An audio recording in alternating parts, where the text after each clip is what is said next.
A reading from the Gospel according to John, the first chapter. Glory to you, O Lord. He was in the world, and the world came into being through him, yet the world did not know him. He came to what was his own, and his own people did not accept him. But to all who received him, who believed in his name, he gave power to become children of God, who were born not of blood or of the will of the flesh or of the will of man, but of God. And the Word became flesh and lived among us, and we have seen his glory, the glory as of a Father's only Son, full of grace and truth. John testified to him and cried out, "This was he of whom I said, 'He who comes after me ranks ahead of me because he was before me.' From his fullness we have all received grace upon grace. The law indeed was given through Moses. Grace and truth came through Jesus Christ. No one has ever seen God. It is God, the only Son, who is close to the Father's heart, who has made him known." This is the Holy Gospel. Praise to you, O Christ. Greetings to you on behalf of Bishop Kevin Strickland and the entire Southeastern Synod staff. I'm delighted today to bring to you the first sermon of 2021, January 3rd, 2021 here, on this second Sunday of Christmas. And so at the turn of the year, we always think about what was, what is, and what is to come. We are constantly teasing out this threefold view of our lives. To think back to what happened in 2020. To think about the present moment on the precipice of a new year in this present. And then we think about, well, what is to come in 2021?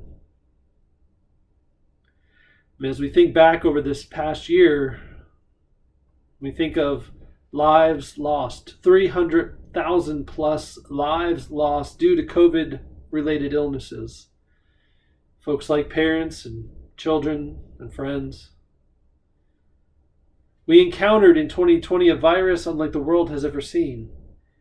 We saw terrible political strife over a presidential election that I think has now finally been settled. We are more aware than ever of shootings of innocent black and brown peoples. But we've also seen people at their best. Nurses, doctors, frontline workers, as we call them, who continue to serve in dangerous conditions, who are now receiving vaccinations for COVID-19.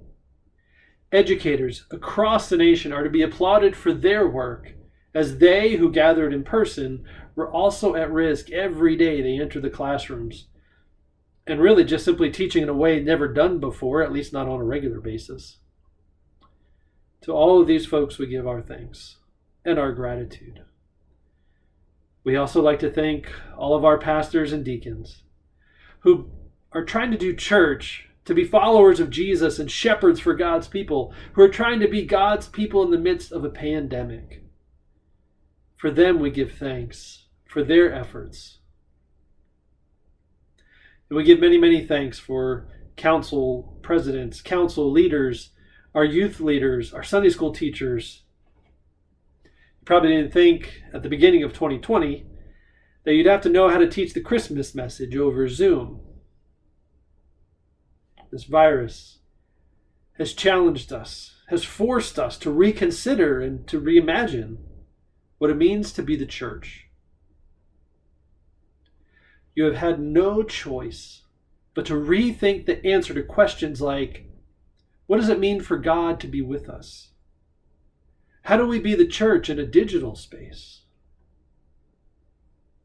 Even as we consider these questions, we know from our ancestors in the faith that some way, somehow, God is with us. We have not felt or thought we had seen God in 2020. But God has been with us, is with us now, and will be with us.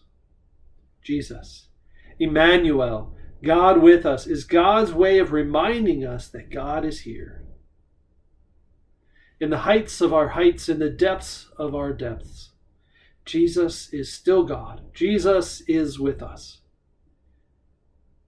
Jesus experienced the joy of hearing God say, "You are my Son, the beloved. With you I am well pleased." And yet Jesus also knows the depths of our despair as he hangs on the cross and asks God, "Why have you forsaken me?" When we look even further back into the history of God's people, we see that our ancestors in the faith have had their own ups and downs, their own valleys to walk through. Think about our first lesson from today in Jeremiah, who is one of God's prophets, God's voice to God's people. Jeremiah speaks to God's people who have been exiled from their homeland, who've also had a foreign enemy occupy their land. And yet, even in the midst of that despair, Jeremiah gives a word of hope to God's people. God's people scattered to the four winds, or some just experiencing an occupation in their homelands, have heard these words from Jeremiah. Right in the midst of their challenge, Jeremiah shares these words. "With weeping they shall come, and with consolations I will lead them back. Their life shall become like a watered garden, and they shall never languish again. I will turn their mourning into joy. I will comfort them and give them gladness for sorrow." Now imagine hearing these words of God's prophet Jeremiah back when the Babylonian exile was taking place. That through all of the years of hell that God's people had been through, if that were you and you had experienced that, and you heard Jeremiah's words, they came through whispers, they came through rumors to your neck of the woods. And as you hear those words, would you doubt? Would you believe? Would these words bring a sense of relief? Could you sense that your mourning would be turned into joy? It's tough to say. When you're in the midst of the mourning and the sadness, it's hard to see the glimmers of hope around you. Now, in this Christmas season, a lesson like this reminds us that God is still with us. God has not abandoned us. And that takes faith that God is still here beside us. And the good news is that we can look to our baptism, we can look to the table to see and taste God's salvation. From the prophet Jeremiah, we move to the Gospel of John, where we encounter another truth, a truth that is still hard to believe. That God has come into our very space on earth, a light in the darkness. John chapter 1, verse 14, reveals a word to us that the Word, capital W, right? The Word became flesh and lived among us. This Word is full of grace and truth. From Jesus' fullness, we have all received grace upon grace. You see, in Jesus, the game changes. In Jesus, redemption is close at hand. The people to whom Jeremiah was speaking also had that same grace available to them too, don't forget. Now, it looked different, but it's the same grace that applies. So as I think back, whether it's the year 597 BC or the year 0 or the year 2021, the same grace from God applies regardless of the year we've had. For we know that God is and will be with us. God brings us close in. God heals our wounds in time through friends and loved ones who show up. Through water, bread, and wine. Through the gospel preached, prayers lifted. Through standing up for justice for all people. God has come to be one with us and has called us forth to serve, to do the work that God has called us to do the work of Christmas. That's the title of a poem by Howard Thurman, The Work of Christmas. Hear these words from Howard Thurman.